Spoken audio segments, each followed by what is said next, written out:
When I say architecture in New York City, what do you think about? The office towers rising towards the skies, big, blocky, monolithic. The new super slender glass giants casting mile-long shadows on Central Park. Or is it the Empire State Building, the Flatiron, or the Freedom Tower? All iconic in countless postcards and Instagrams. However, there's so much more to architecture in New York City than landmark buildings like the Flatiron right over here. Let's take a journey through a selection of 8 most interesting, unique, maybe even beautiful styles, examples of architecture here in New York City. I'm Ariel with Urbanist, and let's go. 455 Central Park. A castle along Central Park, built like a French chateau with 5 turrets that perfectly contain circular rooms of 40 feet in diameter, a giant smokestack, arch windows, and a grand entrance. But this was never a mansion for a black suit with a white cravat dressed New York aristocrat. This was originally built by Charles Haight in 1887 as America's first ever cancer hospital.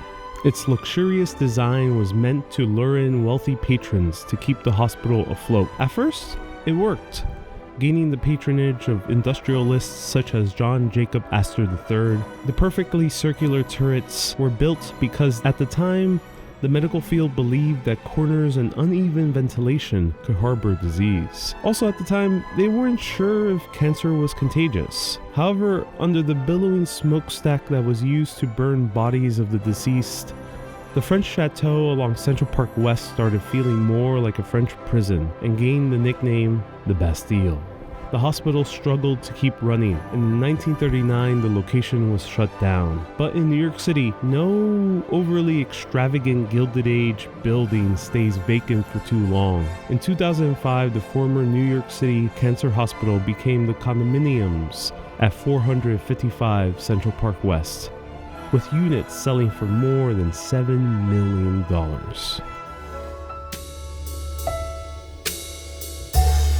The Ansonia. No, we are not in Paris. When the Ansonia opened in 1904, it was the largest hotel in the world. Located on Broadway and 73rd Street, designed by Paul E.M. Du Bois, this is a Beaux-Arts building, which is a school of architecture that started in the École des Beaux-Arts in Paris, and came into prominence during America's Gilded Age, when wealth was flooding the nation after the Civil War. With the country generating more millionaires than ever before, followed extravagance in every facet of public life, especially in the architecture.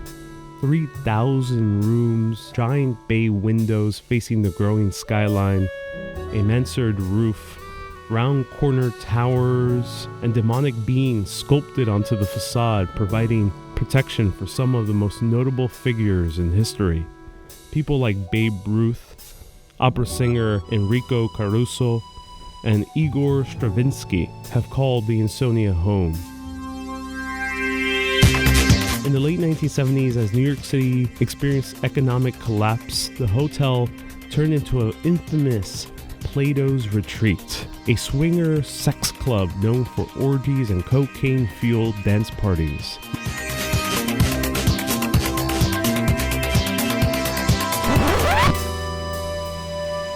Now the Ansonia is one of the most sought-out apartments in a rapidly rising New York, standing as a reminder of the extravagance of the Gilded Age, where steel and stone met to make buildings filled with personality.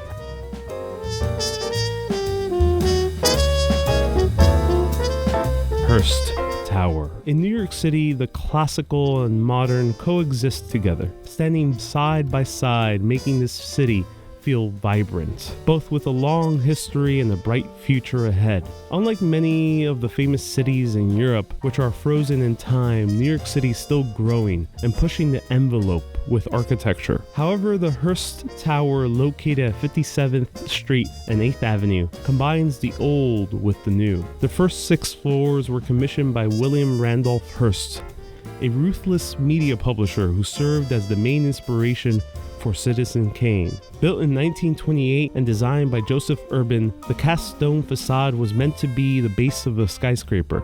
However, the Great Depression put a stop to those plans. Zoom ahead to 2006. Renowned British architect Norman Foster hollows out this landmark building and constructs the first certified LEED Gold high-rise building in New York City. 46 stories tall, this building has an uncommon triangular framing pattern, also known as a diagrid, which has 20% less steel than the normal structure. The corridors of this building allow for maximum natural light to stream in. The Hearst Tower is now headquarters for Hearst Media, with more than 2,000 employees occupying its offices. The old married with the new. What a wonderful combination. Alright, these buildings aren't for everyone, fair warning. However, they're made by one of the most famous architects in American history who just passed away a few months ago. His name is I.M. Pei, and these are the brutalist style silver towers, which I think always look better in black and white.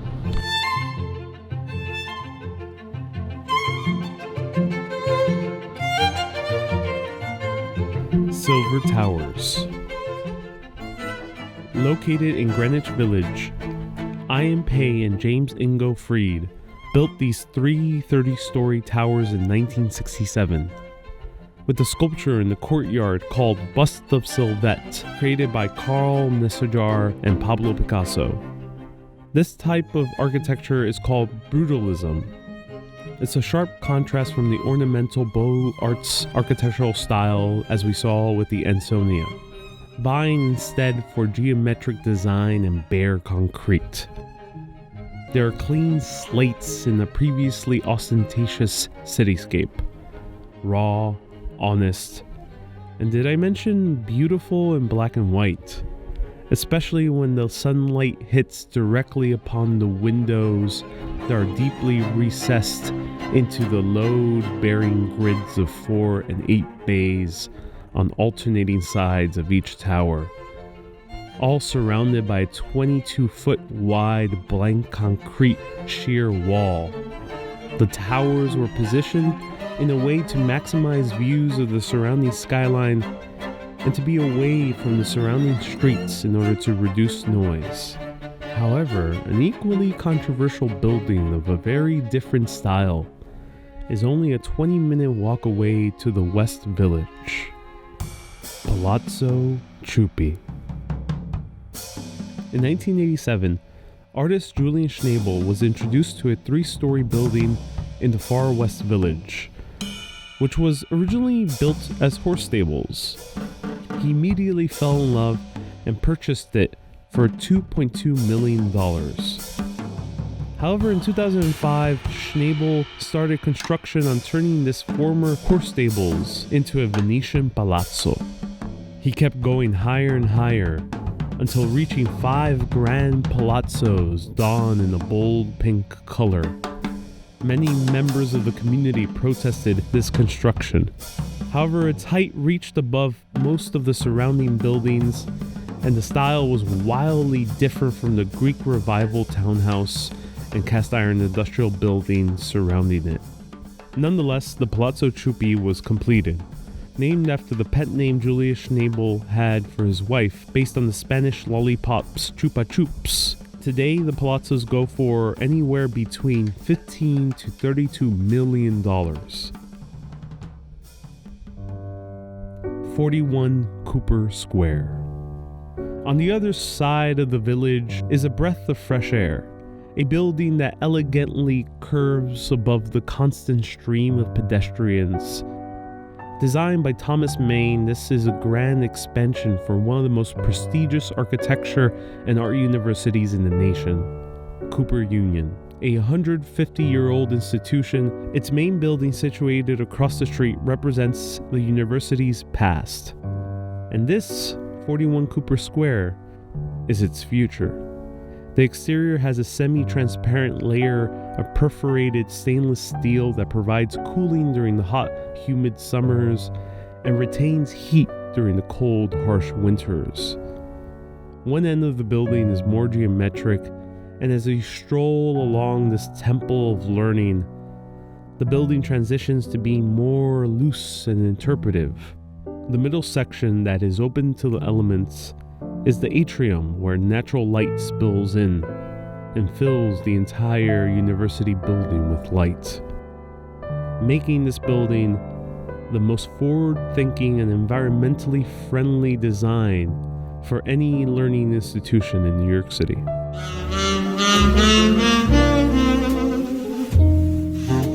56 Leonard, also known as the Jenga building. Admittedly, this building may bring anxiety to many.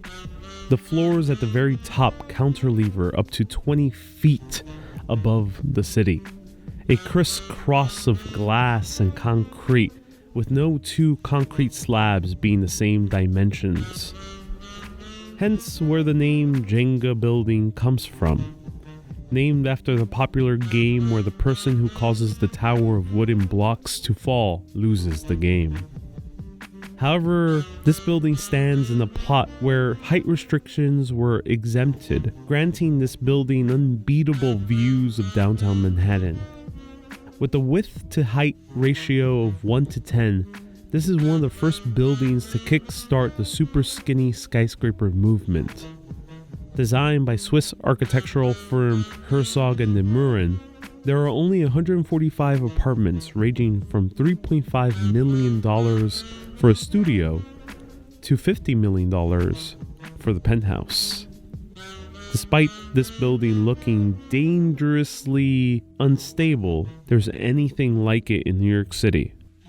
And finally, a building that's even more unique in one very interesting way. It's right across the street, 29 stories, 550 feet tall, and mostly devoid of windows. This is the AT&T Long Lines building.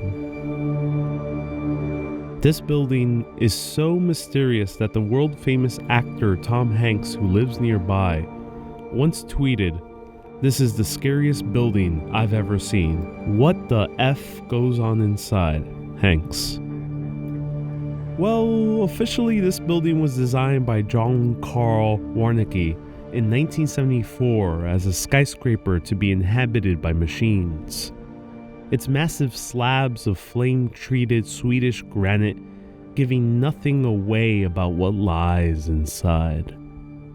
Officially, this is a high-security data complex with rows of servers, large cooling systems to keep those servers from burning out, and switchboards.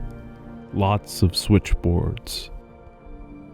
However, according to the original plans for this building, dubbed Project X, its walls are reinforced to sustain a nuclear blast, and the basement has a fallout shelter with enough supplies to sustain 1,500 people through nuclear fallout.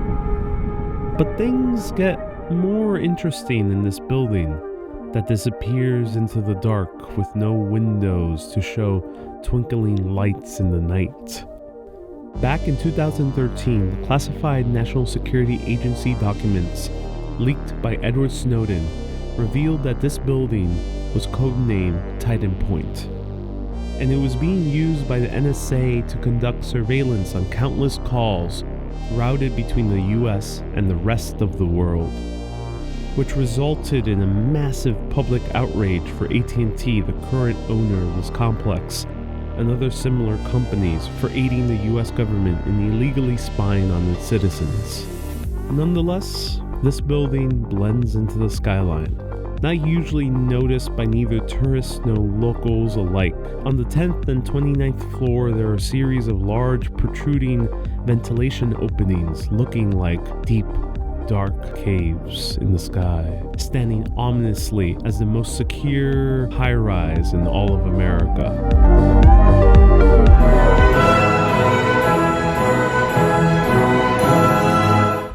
And that brings me to my conclusion.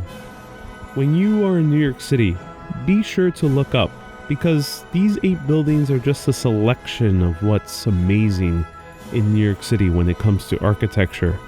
There's so much more, and not just here in Manhattan, but in all the other boroughs, and not just in New York City, but cities all around the world. Be sure to look up, because when you look up, who knows what wonders you will see. Always look up, my friends. I'm Ariel with Urbanist. Thank you so much for watching this video. If you want to see more videos of exploring cities all around the world and its history, please subscribe and click that bell button for notifications. Also, if you want to support this channel and get access to exclusive videos and printable maps that you can go on your own adventures, go to patreon.com/urbanist.